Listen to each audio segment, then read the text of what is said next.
Anyway, folks, thank you for joining us. For those of you, I think almost, I don't want to prejudge it because yeah, then you never know. I think most people on here have probably been on before, but just in case you haven't, my name's Luke. I'm the W Club manager. We're really excited to be joined by returning champion, or by some mile our most frequent guest, David, tonight.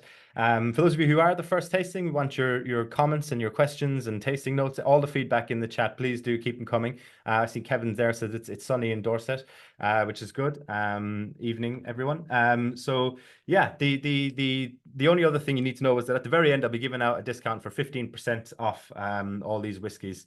And it's an interesting selection tonight, David. We've called it the Small Batch family. When I was talking to some of your colleagues in the run-up to this tasting, they were like, oh, we're doing the Small Batch Bourbon family. But then I know Maker's Mark isn't officially in that, and there was a rye in it. So I called it the Small Batch family on the tasting pack. So what would you call the lineup we have tonight? Because it's all it's all Beam Distillery, except the Maker's Mark. Yeah, and so the Bookers, the Basil Hayden, the Knob Creek, along with Baker's, which isn't in the tasting, but they were the original small batch bourbons, which Beam released in, well, the first one, it started to release it in 1992. And it was the first big step they made to, producing, premium bourbon, to producing bourbon that wasn't Jim Beam or, Old Grandad and stuff like that. So it plays a really important part in Beam's history. It plays a really important part in the development of bourbon. Back in 1992, in particular in the States, basically everybody was just drinking vodka and wine and wine coolers, and it was folly and madness basically to launch a range of premium bourbon. But they did it, and it has proved to be, a huge success. And on the one hand, yes, I'm biased. They pay my wages. On the other hand, I think we've got some really great whiskey here, and that's an objective opinion as well. And they all have their own character and individuality. I am really looking forward to sharing these whiskies with everyone on the call. I know that a lot of people here are predominantly malt whiskey drinkers, Luke, and that's just fine by me. I mean, look behind me. It's not like I'm not a malt whiskey drinker either.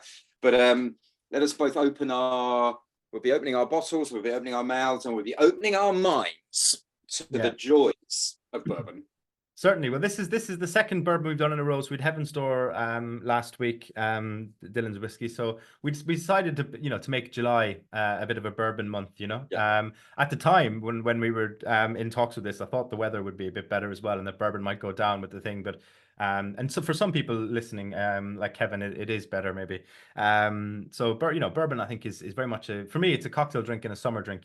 But so before we taste the first whiskey, we give the lineup that we're going to go in. I know we discussed it before. So it's Basil Hayden, Maker's Mark 46, then the Knob Creek rye after that, which it's called Knob Creek in your pack, and it has rye in the description. And then the Knob Creek 9-year-old bourbon, and then we finish on the Bookers. Is that correct? That's it. And if you ever need a little reminder, we are ascending up in alcoholic strength. So Basil Hayden at a very easy introductory 40% ABV.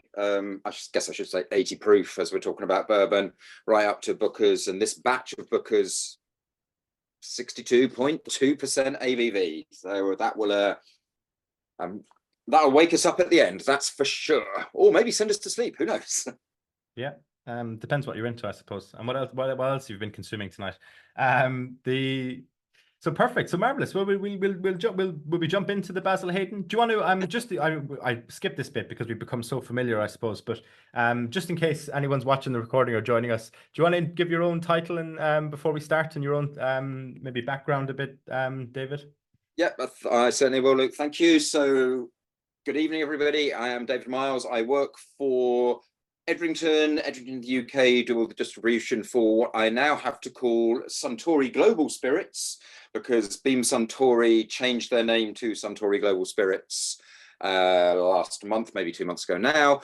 My job title every time I change a business card, basically, but I am a whiskey ambassador across the portfolio. So I do a lot of education, training, advocacy for the malts. I do love the bourbon. I do love the Bowmore and the Lafroigan there. In fact, we've got Highland Park and the Glenrothes. It's a glorious portfolio to play with, but we don't do very much with the small batch bourbons in the UK, and that is why I am really looking forward to this tasting. So Luke is setting us all a good example here, ladies and gentlemen. He has already poured his glass, so let's follow that. Let's grab our Basil Hayden. Now, so a number of you were on a bourbon tasting last week. Well, it was the 4th of July, so it was 2 weeks ago, but it's our last Digital Drams. So yeah. Sir, it's a bourbon. That means that it has got to be made in the United States of America. You can make bourbon anywhere in the United States of America, but only in the United States of America. 95% of all bourbon is made in Kentucky. The people who make it in Kentucky don't really understand why you'd make it anywhere else. They certainly don't understand why you'd drink it if it's made from anywhere else.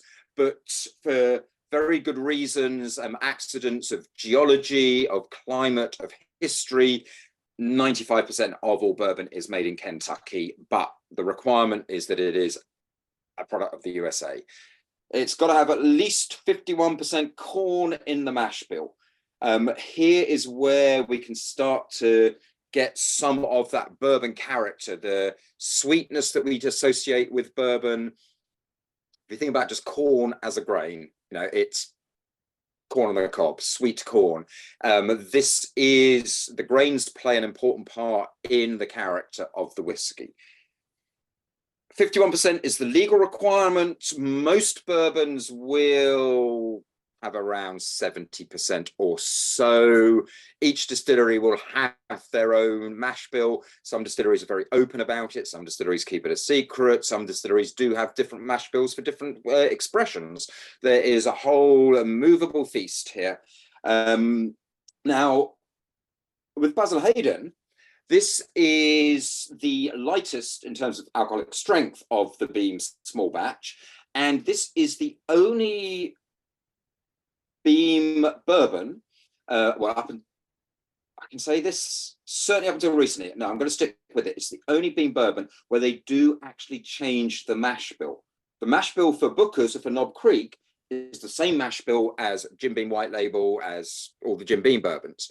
There, they don't play with the mash bill. Basil Hayden, they do, and they put more rye into the mash. So rye is going to give you a little extra spice. It's going to give you a little fresher citrus there.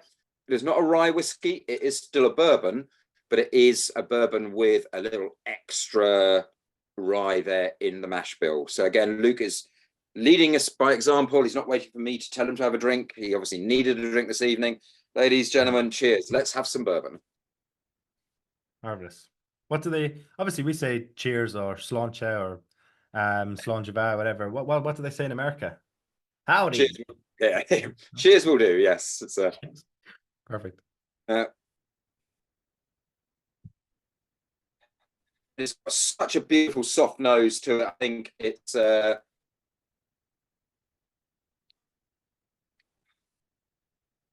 of the things I love about the Basil Hayden. It's got a real freshness. For me, it's almost a slight mintiness at the end. It's certainly you get that. There's a bit of spice, but it's a very gentle. It's maybe clove and aniseed, but it's a creaminess. It's a great bourbon. It's a great way to introduce people to the joys of a top shelf bourbon. If you've been drinking, Jim Beam expressions, if you have been drinking that black label whiskey that comes from Tennessee, about which we shall say no more, this, and you're looking to take the next steps up in your whiskey drinking experience, I think Basil Hayden is a great way to introduce you to the joys of how good bourbon can be. I've mentioned about the mash bill there, and it has to have at least 51% corn. The other grains that are used can be anything. Normally, predominantly, it will be rye and barley. We nearly always have some barley there because of its influence on fermentation and the enzymes, but it's not a legal requirement. Now, these other grains are quite often referred to as the small grains, but they're also sometimes called the flavoring grains. And I think that's a much better way to think about them, because it highlights, it slightly emphasizes their role and their importance. They are not just make weights, they're the flavoring grains. We do get our quality and the different taste, aromas, the mouthfeel by the variables in the ratio of the grains and what the grains actually are. So Basil Hayden, again, Beam is one of those distilleries that do not reveal what the exact mash bill is. It's 3 numbers, you add them up, they're all it comes to 100, and one of those numbers is going to be 51 or higher, and that's all we know, or I can tell you that.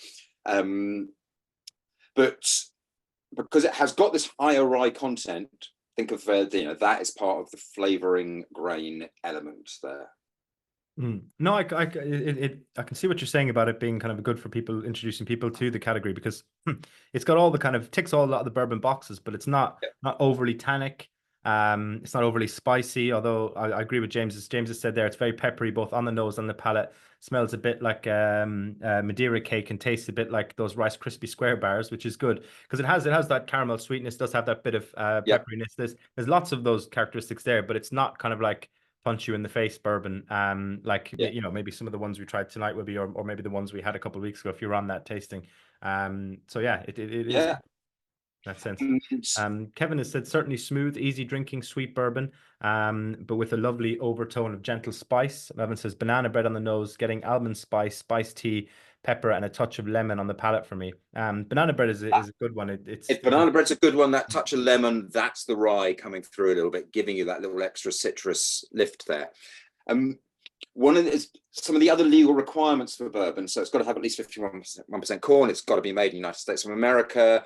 When we distill to a maximum strength of 80% ABV, so 160 proof, goes into the cask at a maximum strength of 62.5, 125 proof. So that insistence on a maximum strength of 80% ABV for distillation, this is our way of keeping the flavor of the grain in the spirit.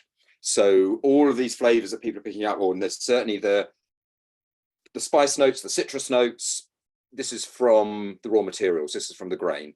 Most of the sweetness, the caramel, the banana bready notes, this is going to be more of the cask influence coming through here. And one of the other requirements for bourbon to be bourbon, and it does make a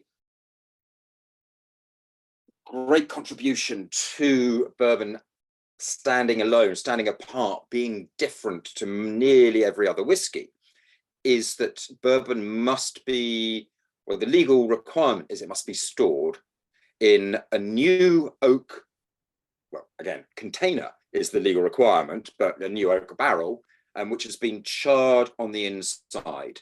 So the bourbon industry can't reuse their casks. The only way that bourbon distilleries can make money back on their casks once they've used them is selling them on.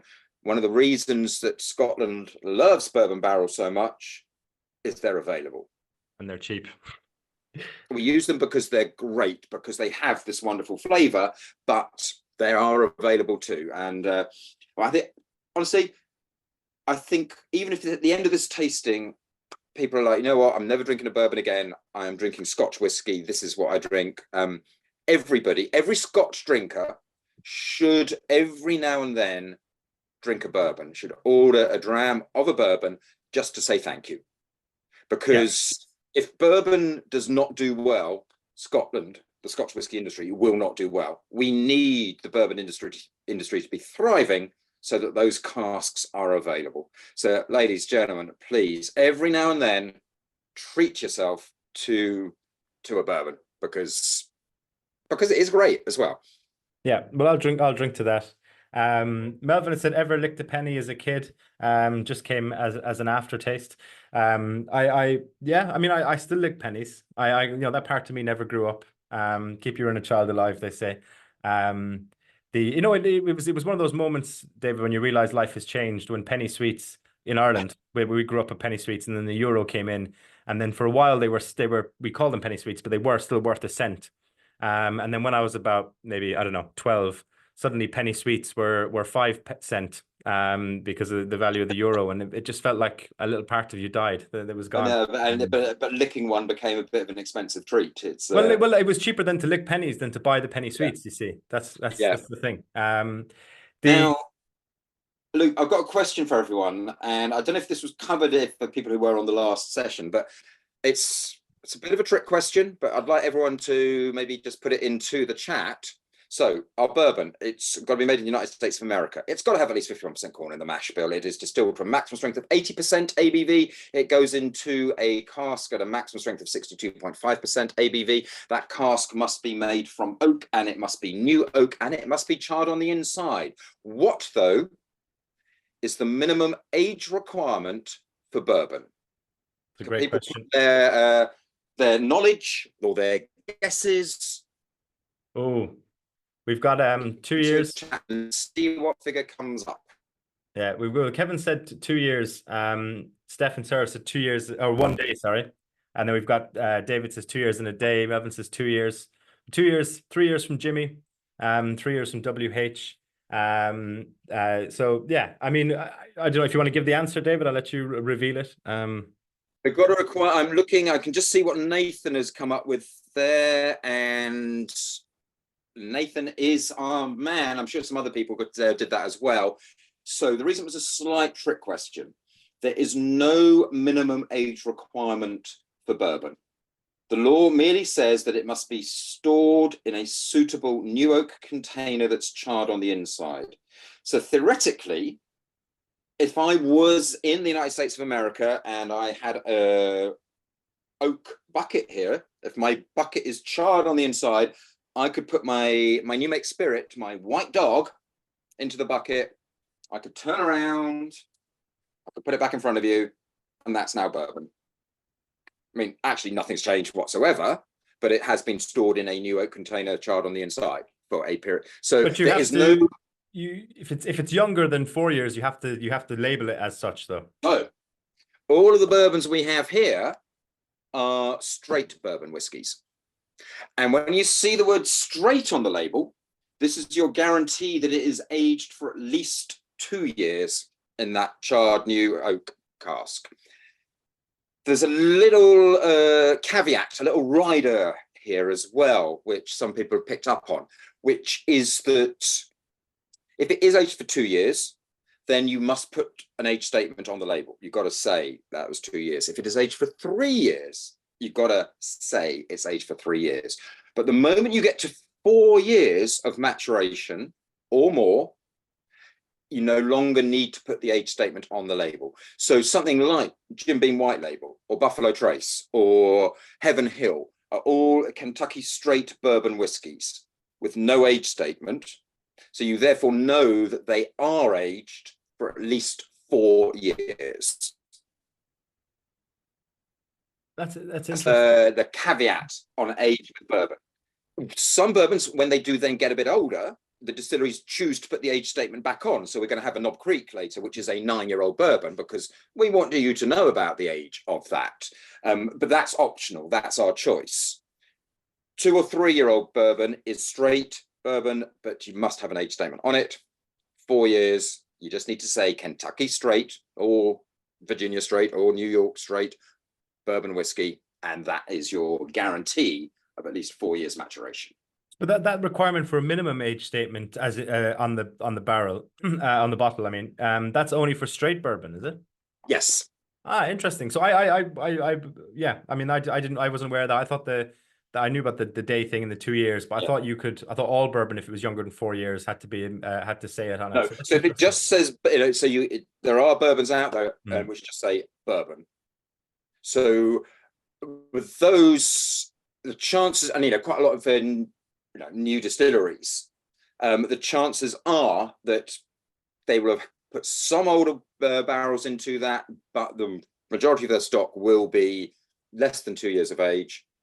So they're using that, and it is just therefore a bourbon whiskey, not a straight bourbon whiskey. So what happens if we matured a single malt or a bourbon mash bill in the American embassy in Britain?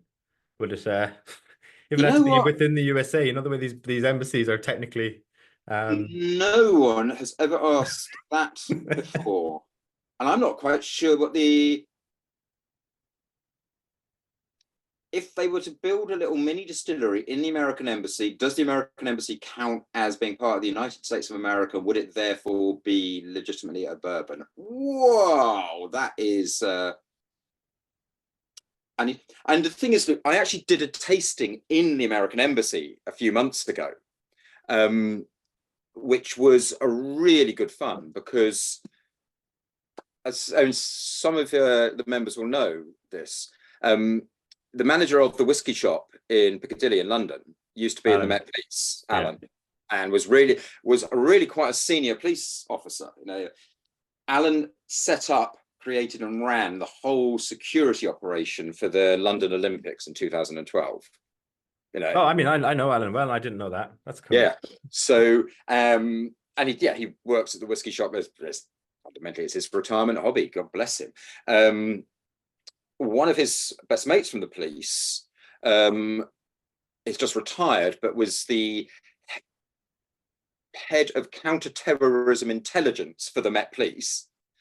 And he runs a whiskey club, and he got me to do a tasting, which he was holding in the American embassy with his counterparts in the American Secret Service and CIA and stuff. So there was a lot of whiskey drinkers there as well, but it was one of those tastings where you kind of felt you couldn't really take a lot of pictures of people, because there are a lot of people there who probably did not want their picture taken at all. So that's brilliant. That's pretty cool. When I came out with that daft statement, I thought, God, this is such a childish thing to ask. But now it's led to the anecdote. I'm glad I did. Because we've got, I don't know if Steph's putting his finger to his ear because he's like contacting, he's speaking to the guys. So we've got Melvin has said, can they put? Well, I'll actually jump to Lewis's, and I'll come back to Melvin's question, and then we'll move on to the next whiskey. But Lewis said, if QI is to believe, US Embassy is not US soil, but I believe the only official US soil in the UK is a war memorial in Surrey or something like that. So we'll have to build a distillery in the war memorial. And then Melvin had said, no disrespect to the war memorial, obviously in this hypothetical. Can they put less than 9 years into a blend and put a touch of 9-year-old? So I suppose in the Scotch rule, as everyone on the call would know, absolutely. The youngest whiskey is inside. Is that the same thing with American bourbon? There is an age statement. It's the youngest whiskey, and I'll touch on that when we get to the Knob Creek. But we are going to do the Maker's 46 before we get there. So, are we ready for the Maker's 46? Yeah, I think War Memorial is a good segue into Maker's 46. The year after it all ended. Although 46 has nothing to do with age or the year here. It's the ABV, is it not? Not even. Not even. I say it's 47. Jesus. The ABV is 47. Every day is a school day. This is it's called Maker's 46. So, Maker's is a wheated bourbon. Maker's Mark has no rye in the mash bill. Maker's Mark uses corn, wheat, and barley. Maker's Mark, it is 70% corn in the mash bill. It is 14% red winter wheat, and it is 12% barley. They do reveal their mash bill. So Maker's Mark was created in the 1950s by a guy called Bill Samuels. And there is, to this day, a T.W. Samuels distillery in Kentucky. You can get T.W. Samuels bourbon. That was the family. Bill became the owner of T.W. Samuels, but there was a problem. he really didn't like the whiskey they were making. He found it harsh, he found it bitter. Remember, now, this is the 1950s. Bourbon had had a really rough 20th century, basically. You know, you got prohibition from 1920 to 1933. Fundamentally, all the distilleries in the States are closed down. Did the American people stop drinking? No. But they were either drinking smuggled in Scotch, Canadian, God knows what the Irish were up to, or they were drinking absolute sort of hooch and moonshine here, but their taste for whiskey changed totally. 33, they can start making whiskey again. The Jim Beam distillery, Jim Beam himself got a distillery built and up and running in about 120 days in 1933. Just about got things up and running. You're getting whiskey out there too early, too soon, just to try to make some money. The bourbon is rough. Second World War comes around for American purposes after Pearl Harbor, so December 1941. All the distilleries get repurposed, so all of their alcohol goes into the war effort. So then nothing happens again really until 1946. Bourbon is young, throat stripping, edgy, rough. It's not great whiskey. And Bill Samuels wanted to change this. He didn't like what was happening with bourbon. So the myth, the legend is, he tore up the old T.W. Samuels recipe. He set fire to it. Bless him, he was a man who was only competent at one thing, which was making bourbon. He couldn't even set fire to a recipe properly. He set fire to it in the kitchen of the family home. He set fire to the drapes. He set fire to the curtains at the same time. The whole thing nearly disappeared. But he created Maker's Mark. And for years and years and years, Maker's Mark just made Maker's Mark. And Maker's Mark is a great bourbon, 45% ABV for the classic Maker's Mark, that iconic bottle with the red wax on. But they didn't make other expressions. They didn't make bourbon for supermarkets or other people under different labels. They just made Maker's Mark. His son takes over, Bill Samuels Jr. They were not hugely creative with the naming here. And Bill Samuels Jr. then runs the distillery for years and years and years. And he's approaching his retirement. And he goes into a board meeting and he says, guys, I got to tell you, I had a dream last night. You know, what are the scariest words in the English language? Anyone who says to you, let me tell you about my dream. No, please don't. Goes into the board. I'm going to tell you about my dream. And his dream, it was actually his funeral. He was being buried, and he was being buried in a grave next to his dad. And on his dad's tombstone, it said, Bill Samuels. He created Maker's Mark. That's a pretty fine thing to have on your tombstone. He's been buried next to him. And on his tombstone, it says, Bill Samuels Jr. He didn't cock it up, because all he'd done was keep Maker's Mark going. He just kept making Maker's Mark. And he was like, guys, I want a legacy. I want to do something. And what we have here in our glasses is Bill Samuels Jr.'s legacy, Maker's 46. And what they did with 46, this is classic Maker's Mark. Maker's Mark is aged until it's ready, but that's about six and a half years or so is how long Maker's is aged for. They dump the bourbon, they dump the Maker's from the barrels. They then put right into the middle of the barrel 10 staves, which are seared French oak. So they're not making the barrel bigger, they're putting them like in the middle. They put the whiskey back in, put the end back on. And when they first started making it, we'd only do 46 in wintertime when it was much cooler. These days we have a temperature controlled warehouse, so we can make it all year round. And it gets a further maturation only for about another 9 weeks or so.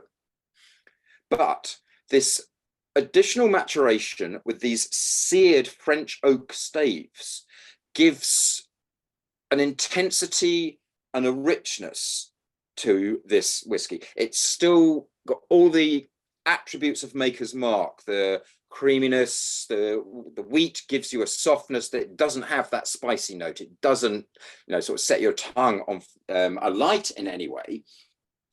But the the French oak influence, the extra maturation, the coolness. It's Maker's Mark that has been to university and got a degree. It's Maker's Mark with that je ne sais quoi. Yeah, it's Maker's Mark that has been to the gym and been working out. It's Maker's Mark concentrated. So, I mean, that's got it's got so much of a richer nose to it. No, it's really gorgeous. I think this one might be one of my my favorite bourbons. It's as it's so different to the Basil Hayden. It's got, and I do like kind of wheat and rye whiskeys. But no, this is gorgeous. But slightly more tannic. But there's something else that is a bit je ne sais quoi at the back that I can't quite place. So they do talk. So I've been describing these extra staves that go in. They're seared. So it's a heavy char, but it's applied very slowly to the wood. And the thinking is, what this does is by doing it very slowly, you actually trap in the tannins that are there in the French oak. Because European oak is tannin forward. They want all the other influence from the French oak. They didn't want the tannins because the tannins would stand out and tannins would contribute to bitterness, which was the last thing that they wanted in Maker's Mark. So the searing of the stave, as opposed to just a regular char, gave them the extra flavor. It gave them the concentration of flavors, but it kept away the tannic notes they did not want there. As you've just found out by looking at the bottles there, it's called Maker's 46, but it's at 47% ABV. So classic Maker's is at 45% ABV. Again, a little extra alcohol. That's where the flavor comes across best. The reason that it's called 46, they carried out a lot of different experiments with different staves and different wood types, worked very closely with the American stave company, so independent stave company who make all of their barrels. Basically, they got it wrong 45 times. They made 45 mistakes, and when they got it right, that's why it's called Maker's 46. Oh, very good. Kevin said I'm getting some sort of sweet raisin, no bitterness, really soft. Sweet raisin's actually great. That might have been that kind of thing I couldn't quite grab on the finish. Stefan Sir said, is the French oak virgin as well, or did it contain something else? Yes, it is virgin. It is, but yes. And when you're saying about is it Samuel Jr. When did pardon? Sorry, no, I just said yes. Sorry, go on. When was this? When did this whiskey come out? It's just over 10 years ago that it was launched. So I say it's probably 12 years now. They opened the Maker's Mark distillery. His dad opened that. It started in 1954. The first Maker's Mark came out in about 1959. And then they made nothing but Maker's Mark until 2010, I think, maybe 2012. This was the first variation, the first different expression they did. Now there are a number of different Maker's Mark expressions. There is a Maker's Mark cask strength that is available. We launched a Maker's Mark cellar aged, which is older, but is also matured in this temperature controlled warehouse so that we don't allow the wood to run rampant here, if you like. So there are some very interesting Maker's Mark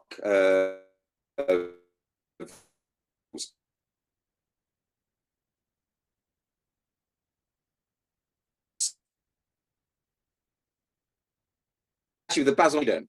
So the Basil Hayden is no age statement on it. On the bottle, it's rather beautifully described. Basil Hayden is artfully aged, which I think is a rather beautiful description. It's around 6 years or so. Maker's Mark, similar sort of age to it there. All straight bourbons aged for 4 years. Now, any Scotch whiskey, Irish, when we're doing tastings, if there's an age statement on it, we're going to be double figures at least, aren't we? It's going to be a 10-year-old, a 12, and then we're looking at older. Not so much these days, but in general, I agree with you. Yes. I think sometimes people look down on bourbon a little bit because, oh, look, it's so young. It can't be as good as our Scotch whiskey because it doesn't have the age behind it. you would not want to age bourbon for too long. You do not want to age bourbon for as long as we age Scotch whiskey, for two main reasons. The first of which we've already touched on, which is we're aging in a new oak barrel. We're going to get a huge hit from the wood there. We've applied the char, we've caramelized those wood sugars. The law does require, merely states it must be aged in oak. The reality is that all bourbon barrels are made from American oak, and American oak, white oak, Quercus alba does give you a lot of vanilla, a lot of citrus, the tropical fruit notes. Because of the char, we get the caramel, the butterscotch, that sort of sweetness coming through there. But it's new, so we don't want to age for too long. The other reason that we don't want to age long is the climate, in particular in Kentucky here. So Kentucky summer times, and I have had the misfortune to be there at the end of July, early August. Temperature is nudging 40 degrees Celsius. It is so humid. It is so sweaty and hot. But our new oak casks are expanding wide like this in the warehouses, allowing the spirit, the whiskey, to soak deep into that oak. But winters in Kentucky can get really cold. Again, I've been there when, actually, I was there. I was meant to be. I visited the Beam distillery. I was going to go to Maker's Mark the next day, and it got cancelled because they were closing the distillery down because an ice storm was coming down over Kentucky. And the little back winding roads you need to use to get to Maker's Mark, it was going to be too dangerous, even for people to go to work. They closed it down, and the temperature dropped to about -15. Now, if you are aging whiskey in that extreme, you compare that to Scotland, my favorite Scottish joke coming up now, where in Scotland, in winter, it's cold, it's wet, and it's miserable.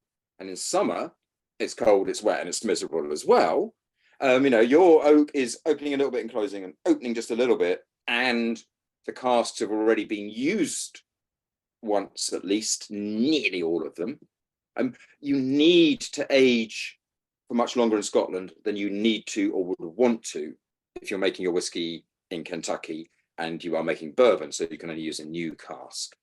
That's why bourbon does not need to be and should not be aged for anything like as long as Scotch whiskey. Here endeth the bourbon lesson. Brilliant. No, that's really good information. I suppose also even the age statement obsession, although it is a thing in marketing, has been around for a long time. The obsession with it is kind of in the last 30 years or so, really, particularly the higher age stuff. Melvin said fresh cut wood on the nose, a lot oilier in the mouth than the basil. Basil. Tannic, I'm loving the basil. Baked cherries, caramel. Do they use caramel coloring on this? Is it all natural? It's a great question. I'm so glad you brought that up. Another reason why I think we should give bourbon a little more love and a little more credit. Any bourbon, not just straight bourbon, any bourbon is totally natural. No coloring, no preservatives, no flavorings are allowed to be added. So we can have some wonderful, aged old single malt Scotch whiskey, but we might not know whether or not color has been added to that. The cheapest bottle of bourbon, that color has come from the oak and the oak alone. And you cannot add anything outside of that. Interesting.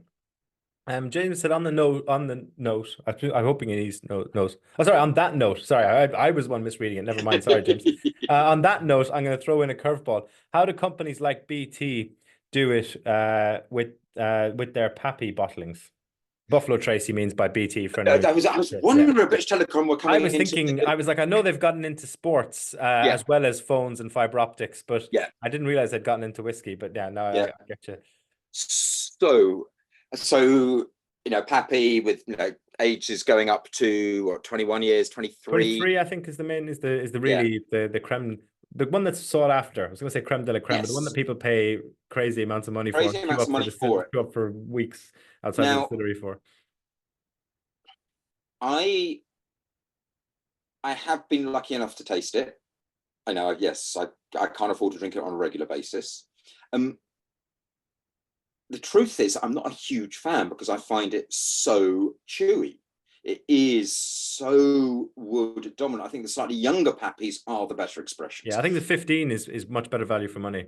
Now, there's another variable that we need to also look at here, and it's to do with the climate. And this is how you can really play around and how these older age statements in bourbon can still be really wonderful.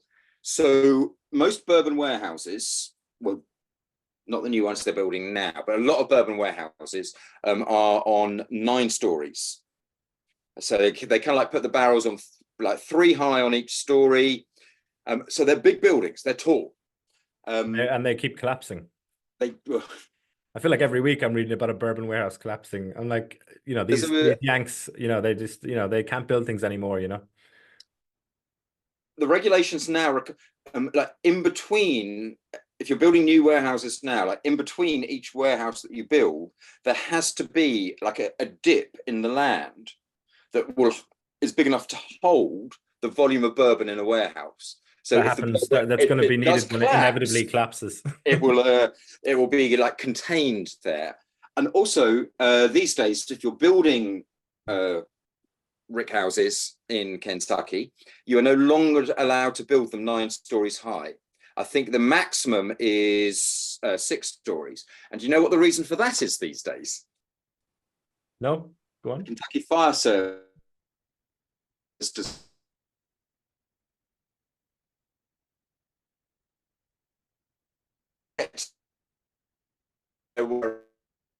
had to limit the height of the warehouses. It is defined by the height of the ladders on the Kentucky Fire Service's fire trucks. Oh, very so the warehouse has been, I think I lost you there for a second there. I'm not sure if I was the only one. Maybe it was my internet or whether it was on your end. But I could see everyone else moving, so it might have been on your end for this case. I know we had the issues before I came on. But the so you're saying that they're 6 stories now because of the height of the ladders, is what you're saying? Yeah. Absolutely. But the point of this is that when you've got summer temperatures of nearly 40 degrees, the top floor of a Kentucky warehouse is going to be about 15, even 20 degrees warmer than the bottom floor of a Kentucky warehouse. The maturation. Sorry, can I pause you there for 1 second? This is very fascinating. I don't want you to stop telling the story. I'm just conscious of the time. So while you're finishing this, will we get poured on the Knob Creek Rye? Please. And go for Knob Creek Rye, the next one, everyone. So we've gone from a wheated bourbon to a true rye whiskey. So this has at least 51% rye in the mash bill, and the corn becomes one of the flavoring grains. Marvelous. So anyway, as you were saying, while we sniff and sip that, I know. Luke, I'm going to blame you because you just encouraged me to talk, and it's not like I need the encouragement. It's great. It's why we have you on, and we love it. So if you're maturing in a Kentucky warehouse, even in the same warehouse, the difference between the top and the bottom floors is remarkable. Even all the ware companies, all the distilleries carry out these sorts of experiments. If your warehouse is, you paint the outside black or white, has a huge influence on the heat that's there. If your warehouse is on a north-south axis as opposed to an east-west axis, and so that when the sun is rising through the course of the day over the warehouses, that has an influence on the temperature and therefore the maturation in the warehouse in a way that really does not happen in Scotland at all. So different warehouses have different sweet spots, and we can bring this back to the Beam warehouses and things like this, the Knob Creek Rye. Bucano, who was the creator of the small batch bourbons, he always reckoned that rye was good at around 7 years or so of age. When the Knob Creek Rye was launched, didn't have an age statement on it. I'm not sure if I think it still doesn't, this one we've got now, but now Knob Creek Rye is a 7-year-old rye whiskey. And that is long enough for, all the flavor to really develop. You don't want too much longer than that, with all the, caveats and provisos of what we've just been discussing, the differences in all the warehouses. Brilliant. We actually, while people seem to, Ashley and Kirsty had said in the chat there that they went to Castle and Key, which I believe is a distillery in is it Frankfurt? Or where is it? No, yeah, Frankfurt, Kentucky. Which the rick houses look like they're about to fall down in Kentucky. So there we go. So yeah, it'd be interesting to see what people are getting from the Knob Creek rye. I as I mentioned when we were on the last one, I'm a sucker for a rye whiskey. I just think they're great. We used to make my last job. David used to design cocktail menus, and was a really big fan of using this whiskey. Yeah, I think it's great. I'm just Jimmy. I'm getting caramel, but with a ginger. So again, the rye brings the spicier notes to the fore for us here. Yeah, Beam don't reveal the exact mash bill. A Kentucky tradition would have it that rye, they use slightly dubious phrasing here, for which I can only apologize. It's barely legal. So they tend to have just over 51% rye in the mash bill. Most Kentucky ryes will be around 55 or 60%. I know that, say, Bullet did their rye is 95%. That's an outlier. That they have made a deliberate point of that. Most rye that's made in Kentucky, the rye is only just over that minimum legal requirement. So we're still getting quite a lot of the corn influence, assuming corn is one of the flavoring grains here, which it definitely is with this one. Yeah, the interesting thing in terms of that mash bill, that springs to mind. That's great comments there, which I'll come on to one second.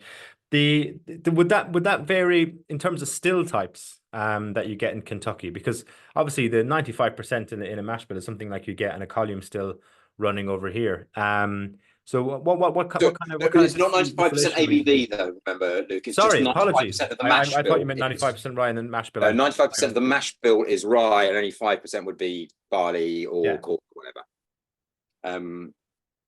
Most bourbon distilleries, as you've brought up the distillation, most bourbon distilleries do a double distillation, but first distillation is in a column still. Second distillation is in what they call, usually it's a doubler, occasionally it's called a thumper. They're slightly different, but they are much more, they are pot stills in effect. They are nothing like the pot stills in Scotland. The pot stills with a little column top, is it? Yeah. Yeah. But although the first distillation takes place in a column still, we still got that legal requirement, can't go above 80% ABV. Column stills just give you choice and options because you can take the liquid off the still at the strength you want to take it off. It just means you can create a lot of whiskey, a lot of alcohol quite efficiently and readily. Then you distill it again in the doubler. I've tasted Maker's Mark, like when it's just come off the column still there, and it's sort of nearly there, but you suddenly realize it's like it's got no structure. It's bouncing all over your mouth. It's like crazy, and then it gets redistilled in what is in essence a pot still, and that just pulls it all together. That gives it structure. So they do need to do both distillations. Brilliant. Well, Melvin has said talking about the bottle tops on our packs. We had complaints last week that people were struggling to open them. So that's good to hear that, Melvin. You can open these all right. Kevin said this is making the sides of my tongue tingle, and it certainly does for it's that rye, slightly spicy influence coming through there. Absolutely. I've also realized I've been neglecting a vital part of my role here, which is telling you how much these costs. So the Basil Hayden is after the discount is £38.25. And giving it away, Luke. Yeah, I know, it's an absolute steal. So I had the other one in front of me and I've lost it. 1 second now. So anyway, I'll bring up the other two. The makers I had in front of me, I've lost it. But I don't want to be standing here looking for that. So I'll bring that up in another second. David said, I see Knob Creek has just launched a bourbon rye. Any more info on this? Yeah, so not much, because I only saw about this the other day. They've created a blended whiskey, but in American terminology, it is 50% Knob Creek bourbon, 50% Knob Creek rye, married together and bottled. So it's a different expression there. I haven't tasted it. It is only just coming out now. We haven't got it in the UK, so I'm afraid I know very little about it. But I did see, I've seen that that's what's happening. This is what we're doing. Brilliant. So I have the Knob Creek Rye. This one we're drinking now is £59 normally, but £50 15 pence on our website. After the discount I'll give out at the end is applied. And I'll bring up the Maker's Mark in a second. In terms of obviously you told the story of the family around Maker's Mark Distillery. But obviously the name Maker's Mark I presume comes from, I don't know, does it come from is it named after the wax seal, or does it come the other way around? Or? The name comes from, so I've talked about Bill Samuels, and I should really have been talking a lot more about Bill and Margie Samuels, because his wife was the driving force, the power behind the throne and everything here. And Margie had a number of different hobbies. One of her hobbies was collecting old pewter and silver. And so all of her sort of collection there, had the stamp on her, had the maker's mark on it. And they were looking for a way to do something similar with their new whiskey. They wanted to put their mark on it. And they couldn't work out how to do it, and it was her who said, well, why don't we just call the whiskey Maker's Mark? So rather than putting a Maker's Mark on it, they named the whiskey Maker's Mark. That's where it comes from.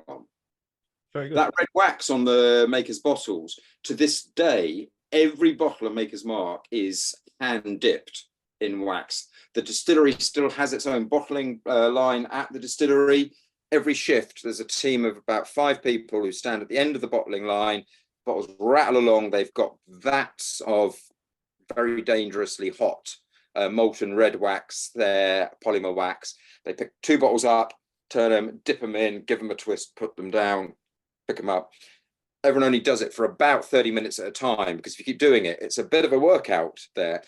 Yeah, I was told once at a Maker's Mark tasting a couple of years ago, that, I don't know if this is apocryphal, so you can correct the record, David, that the staff there deliberately do it in such a way so that when the drip comes down, they have their kind of technique as to how they pick it up. So some people claim that when they pick up the bottle, wherever it is, even if it's in the whiskey shop in Piccadilly or wherever, that depending if you know the people and the bottles enough, you can actually have a good guess at who dipped it based off of the drips in the bottle. But maybe this is just obviously this is absolutely cast iron, 100% true in an apocryphal sort of way. Yeah, no.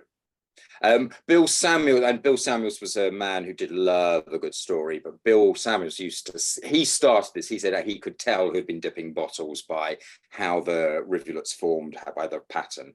But nah, afraid not. But it's a good story, so we're sticking with it. Ladies, gentlemen, it is what a wonderful true story you've just shared with us there, Luke. No, brilliant. The Melvin said this is like a sweet sister to Knob Creek, tangerine, floral, ripe plums, peaches, then a woody finish for me. Yeah. I think we should have a little try of the Knob Creek bourbon. It'd be good actually if you haven't finished your Knob Creek Rye yet, folks, to keep a bit and do compare like Melvin is talking about there. Absolutely. So this, I'm really looking forward to trying the Booker's as the last one. As a general rule, this is my favorite bourbon. Knob Creek is my bourbon of choice. I'm an equal opportunities drinker. I love drinking whiskey in many different ways. My cocktail of choice is a Knob Creek Manhattan. Sweet, straight up with a cherry. I think if you're going to have a Manhattan, it should be quite a strong drink. This is 50% ABV, so when it's stirred down, you still keep the body there. It makes a wonderful, wonderful cocktail like that. I know that there's traditionally maybe a Manhattan should be made with rye whiskey. I will actually fly the flag for using the bourbon in the cocktail. If anyone is in a bar with me at some point and wants to buy me a cocktail and they only have rye, I will gladly accept it. Depends on the cocktail though, you know? Yeah. Like I think this Knob Creek bourbon and old fashioned, the Knob Creek Rye and like a nice like dry Manhattan or something, you know? You do you like that, Luke. You do you. Now, one of the things I do, so when Knob Creek was launched, and it was the first of the small batch bourbon, so 1992 was when Knob Creek's launched, and it was a 9-year-old, and we did it as a 9-year-old for years and years, and then basically, as is so often the case, we ran out of stock to be able to maintain this. So they took the age statement off, and it became patiently aged.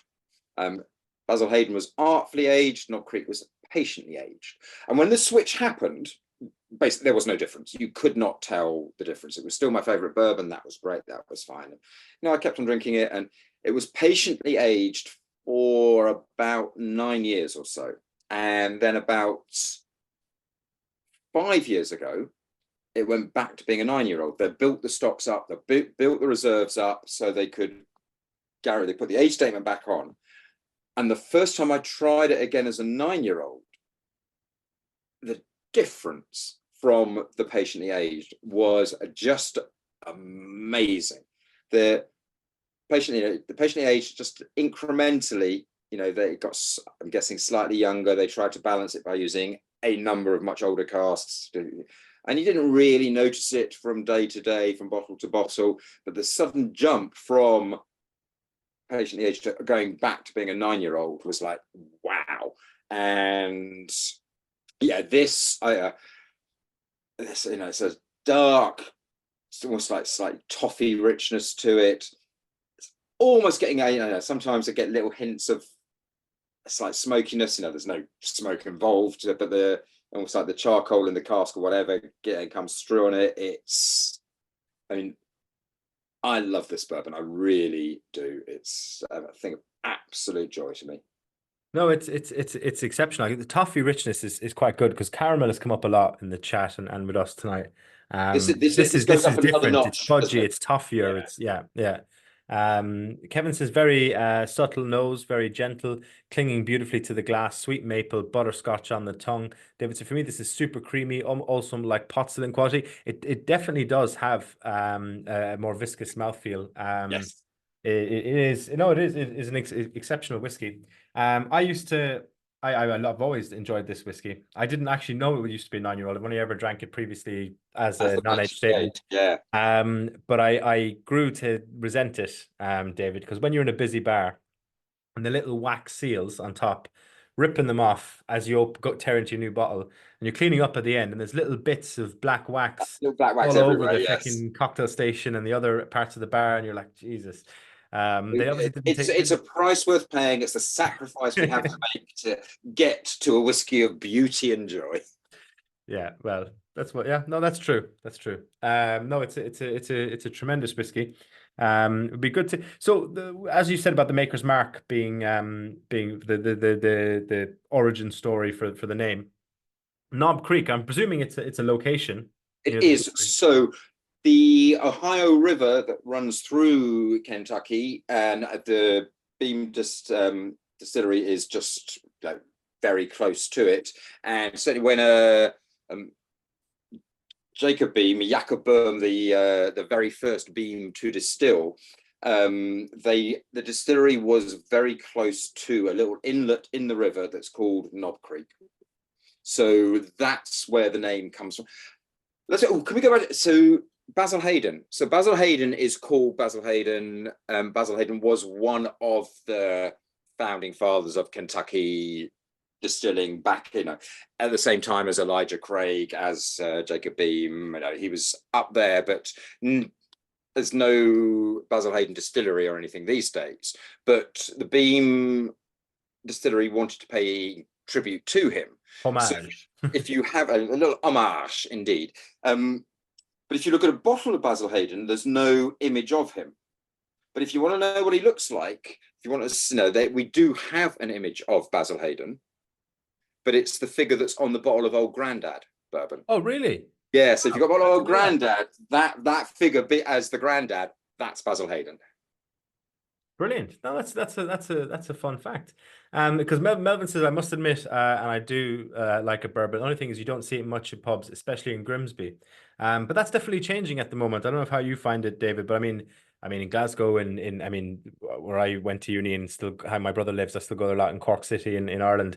Every street seems to now have a bourbon bar open, like especially dedicated bourbon bar. Like it's crazy, and they do all this kind of American style barbecue food.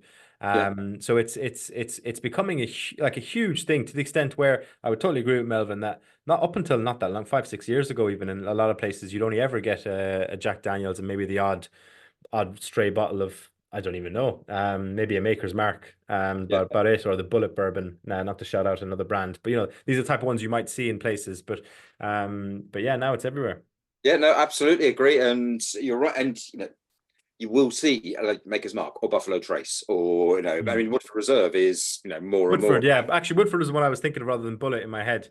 Yeah, They all have those type of shoulder bottles that yeah. they get confusing. But So it's, and the word will get to Grimsby. I promise you, it's there. Yeah, just keep asking. And also, this is the other thing I do think. These sort of premium bourbons, these top end bourbons, the Knob Creeks and the Bookers.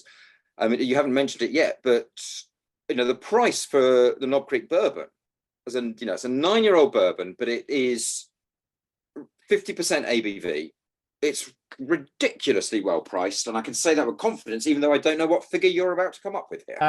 It's £48 before the discount. So obviously everyone's getting 15% off tonight. So it's £40 with the discount for a whiskey this quality. I think that is 50% ABV, 9-year-old bourbon, and you look at the tasting notes and comments that people have put in the chat about it. I mean, I think that is yeah. glorious. No, totally. And Kevin writes says Buffalo Trace can be bought in Tesco. What next? But it's funny you say about keep asking for it in Grimsby. Melvin, I tell you, like this a lovely pub, like traditional Irish pub, very old, not traditional in a cliched sense, like just an old nice pub in where I'm from. And they'd only ever have great stout, but the odd couple of whiskies, mostly blends, like Irish blends, nothing that fancy. And a friend of mine about 10 years ago went in and he used to drink it all the time. Like, and he said, look, if you get in a bottle of I think it was Lefroy, could be wrong. He was like, look, I know you might not sell much scotch because they know scotch in there. He's like, but if you get it in, I will drink it. So put it behind the bar, you pay for it, and I'll pay whatever you would charge for any other whiskey, or to margin, price it up. So he did that, and the next Friday, he was in the bar, and the bar owner happens to be a cousin of mine. Says to him, he says, "I've got that whiskey in for you." So he has a couple of pints and then a glass of that whiskey, and he said, "Well, how many shots are in that? 20 shots or whatever. I'll drink that over the course of the rest of the year." And he was like, fair enough. Came in the following Friday, the thing was gone. It had been so many people had gone in there and had seen it and drank it, and now it's now he's a big Scotch selection, and it all starts from this one conversation because he didn't realize there was a demand for Scotch and no one ever asked for it. So Melvin, ask in your local pub, say, look, if you get in a decent bourbon, say, look, I'll drink it, I'll be back in, and you never know. I'll go back to look at people's comments here in the chat about how good this is. Yeah, no, 100%. And WH says, this 9-year-old is delicious. Love the richness. Sorry if I missed it. Does Knob Creek do an older expression, or is this peak bourbon? In the States, they do. So in the States, they have done a 12-year-old release, a 15-year-old release. I think they might even have done an 18-year-old release. Now, the Knob Creek barrel, the distillation strength is lower than that 80% maximum requirement. So we distill to a lower strength. The barrel entry is lower than the 62.5, and there are sweet spots in the Kentucky warehouses, so some of the middle floors, which they set aside for Knob Creek, and different warehouses, slightly different floors for the different small batch expressions. This is my way of getting on to the last one we're going to try, the Bookers. Now, I've got one. This is glorious. Booker's bourbon. This is as close to drinking whiskey straight from the barrel in the warehouses in Kentucky as you're going to get without being there. This is cask strength, so this is uncut, unfiltered. The only thing they've done is put it through a filter to get rid of the lumps of charcoal in the barrel. We do in the States, they do about 4 releases of Bookers each year. In the UK, we get 1 release a year. Each release is slightly different. Because it's cask strength, the ABV is always slightly different. The reason this one is just slightly disappointing me is that it's taking away something I really wanted to talk about, because this is at 62.2% ABV. A lot of Booker's releases are actually at about 63, nudging 64% ABV.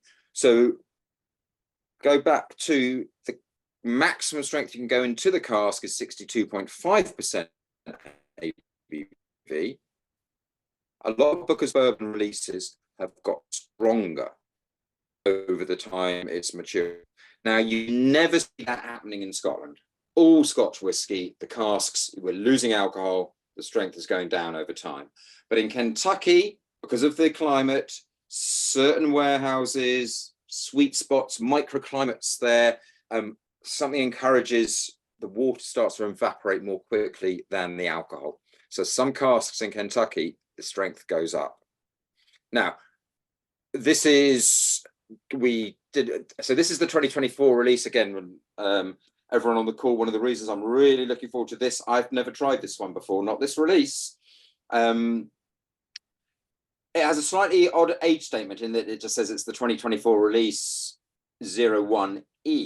The 01E sounds like a food coloring you want to keep away from your children. Like, and but as we know, there is no coloring added to our bourbon. No, of course, no, I wasn't just thinking it was. I'm just saying, Most Booker's releases have the best age statement on them ever, because most Booker's releases will be something like 7 years, 3 months, and 21 days. They actually go that far down into the detail of it.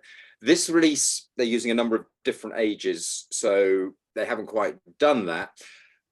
Booker No was the master distiller. He was father of Fred No, who is the master distiller at the moment. Booker always felt that bourbon was at its best at around 7 years or so. He liked his bourbon at cask strength. The whole story with Booker's is that Booker used to have his secret casks, his favorite casks in the warehouses, and he would use it to create his own private bottlings, which he'd give to best customers, friends, families, kind of at Christmas, and people would come back and say, "Can I have some more of that?" I was like, "No, that was a present. That was, like, we don't do that. We don't sell it." And the demand became so much for it because it was so wonderful, they ended up doing it. So if you buy a bottle of Booker's, it's kind of like got that handwritten label. That's Booker's handwriting. That's what he would have written on the labels as a present, as a gift for people. There's a brilliant letter in the distillery at Beam where they've decided they are going to launch Booker's as an official release, as a bourbon. But the accountants and the head company up in Chicago wanted to bring the strength down to 50% ABV. And there's this glorious letter from Booker going, "I cannot tell you how strongly I disagree with this. You cannot do that. If it's going to have my name on it, it is going to go out at the cask strength." So every batch of Booker's is a slightly different strength. Every batch of Booker's is a different flavor, falls within the parameters of what we want a Booker's to be. I couldn't resist, David. You were talking up so much. I suddenly realized I was talking too much. I wasn't drinking the bourbon. I wasn't saying you're drinking too much, but I saw you pour it there. I was like, because I hadn't taken a sip yet myself, but it was. I've just seen Melvin's comment there. Yeah, we're going with exceptional, Melvin. Absolutely. Exceptional could be, better than export. No, totally. It's interesting because Kevin, while we were chatting there, I said just to know a Heaven's Door, which tasted me last year, the 10-year-old straight bourbon 2 weeks ago. The Snob Creek Rye is equally as good and cheaper. So that's what I did think. I don't know if you've tried the Decade Series Heaven Doors 10-year-old, David. It is an exceptional whiskey. The 9-year-old is very, very good. This one is strong, says Stefan Sir. It definitely is. Yep. Although as the finish actually might be my favorite of the night so far on that alone. I'll have to go back again and give it another appraisal, but I think this is started really strong. It's interesting you're saying that. I find that ABV stuff in terms of increasing ABV and cask strength versus still strength and stuff really, really fascinating, and that is really interesting. what you've outlined there, David. But it's funny because the only thing that these high ABV bourbons, I don't want to shout out another brand on here, but there is another brand made by Sazerac You do that keep doing it, don't you? I do. I'm sorry. But your ones are the best. So it's good. You know, we're not, you know, we're saying buy the ones we're tasting tonight, but it's good to know, you know. You know, Chelsea and Arsenal fans know that there's other football clubs out there, like, you know. No, like I say, I'm an equal opportunity The, drinker. We know these are good because we taste other things, so we've got a comparison to make. exactly. So I think it's the Stag Junior has like an ABV that's like 82% or something. So I think it's the strongest whiskey I've ever drank that's officially bottled as whiskey. The only other thing I can think of is the Cadenhead independent bottlers in the the bottles came, a lot of the bottles came out in the late 80s, early 90s. I'm not sure when the policy started and finished. They used to commission casks from distilleries where they requested them to be bottled at still strength. And you get these Cadenhead bottlings from the late 80s, early 90s. I don't know if there's anyone on the call who might know more about these, but you would get them and they would be like a Jameson from Bow Street in Dublin, a distillery that's closed. That's like 81% ABV Cadenhead independent bottling. And I couldn't understand. And the only reason for years I couldn't understand why this was the case. No one I knew, all these Scottish whiskey experts could tell me why. And people would theorize things. They'd say, well, maybe it was matured in a particularly humid warehouse and it had the bourbon effect that you were talking about where the ABV's gone up. There was all these theories. No one could tell us until we figured out that they went through a period in a long time ago of bottling at the strength, the high strength the whiskey came off the still rather than cutting it before it went into the cask. And it's the only thing I can think of that compares to some of these high ABV bourbons, but they were phenomenal whiskeys, and this is a phenomenal whiskey. I love a good punchy whiskey. Everyone on here knows I'm a cask strength crusader. As I'm sure a few people are on here as well. That's where all the flavor is, like, you know. Yeah, and this this really, the finish on this I mean, this lingers on your palate for ever and a day. The finish is the longest I've ever. When I first mentioned the finish, I was talking about the quality, but I've just been talking shite for 3 minutes and I can still taste it. So that tells you something. And we know how long you can talk shite for, and it's going to last all the way through that. Exactly. Yeah. No, this is great. I need to buy this when I'm on a night out more and ranting. And I know when I start losing the taste of the whiskey, I've been talking too long. Yeah. So David says, water def helps bring out the grassy notes. Kevin says, at this ABV, it's really quaffable, fully of flavor, so smooth, a drop of water lengthens the aftertaste. Samuel Morton says, I like this one with a splash of water, finish lasts ages. And WH is 100% agree, Luke, cask strengths all the way. So yeah, there we go. I'll actually bring up the price on this one. David, is there any other interesting facts about the name or the story behind this? It's named after Booker. I suppose one of the ways that Booker knew where the good barrels in the warehouses were, you know, he couldn't taste everything himself. You know what he used to look for? He used to look for what he called the shiny barrels, because these were you know, he might not know where the really good barrels were, but the guys working in the warehouses, they did. That's good. They knew where the good stuff was. And the shiny barrels would therefore be the ones where the guys were sort of reaching over the barrel to take the bung out, to take a little sample from it. And, you know, their Kentucky bourbon bellies were rubbing against the barrel, rubbing against the cask and sort of rubbing the dust off it. So if he saw casks where there was, you know, the dust had been removed, where, you know, Kentucky warehouse men had been rubbing up against the barrels, he knew that they thought these were the good barrels. So that's where he would focus his attention. So yeah, the shiny barrel is the one to look out for in a warehouse. That is great advice. Excuse me, sorry, I've just taken a big sup there. But I've had a drop of water as per some of the people in the chat as well. It totally changes the whiskey. You get this kind of marshmallow vanilla that kind of almost like a souffle flavor that kind of, you know, drifts up from the back of it after a drop of water. No, it's interesting. Again, another reason why I love cask strength, because you can keep peeling back the onion. This one is the most expensive whiskey on the night, but I think for good reason. It is good reason. It's a cracking dram. So it's £96, but you get it for £81.60 after discount. Seeing as this is the last whiskey of the night, I will give the discount now. I'll type it in the chat. As I say, it says WS24SB, gives you 15% off all the whiskey you tried tonight. On the product page is a link to all of them directly, or you can find them on the search bar of the website. Yeah, so that's excellent. Be good to know now at this stage if anyone has any more questions or comments on the Bookers or any of the other whiskies, but also the kind of preference for tonight, because I thought when we're chatting about the Knob Creek 9-year-old, David, I thought, oh, it's a good whiskey. It's a hard one to beat, but this one actually blows it out the water. This is a phenomenal bourbon. I'm not sure if it's really an every night is, bourbon, and it's phenomenal bourbon. I've got to say, this is a phenomenal Booker's as well, and it's because every batch of Booker's is slightly different, but it's always great. This, I think your reaction to seeing some of the reaction in the chat, genuinely, I think this shows you just how not good, how great bourbon can be, and this is everything I want for my whiskey.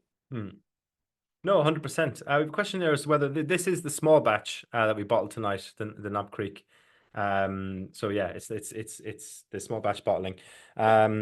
Kevin says 5 is by miles the favorite, and then 4, 2, 3, 1. Jimmy says water is a game changer.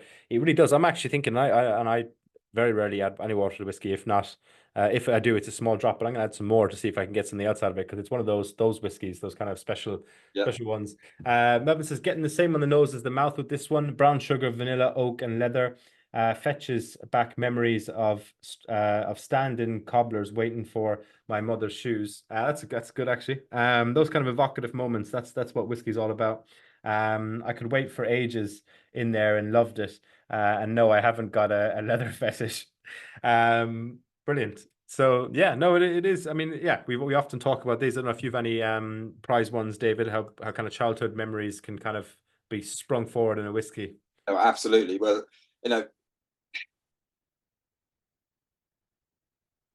I'm getting that finish on this one now as well. I got a little bit on the Basil Hayden, but like that also, that's slightly, it was like clovey spiciness just on the tip of my tongue, almost like on the back of my teeth, but that's because I'm rubbing my tongue against them rather than my teeth have got taste buds, because that would be stupid. Or amazing.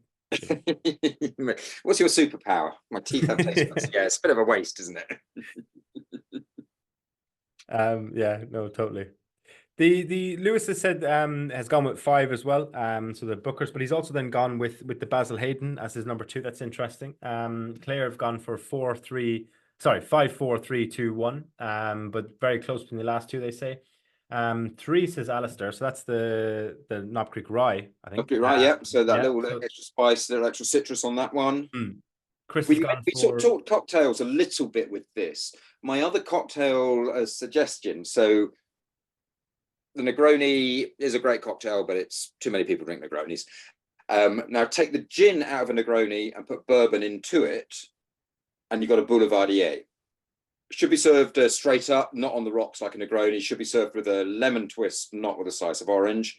And rather than equal parts, you should have 2 parts bourbon, 1 part vermouth, 1 part Campari.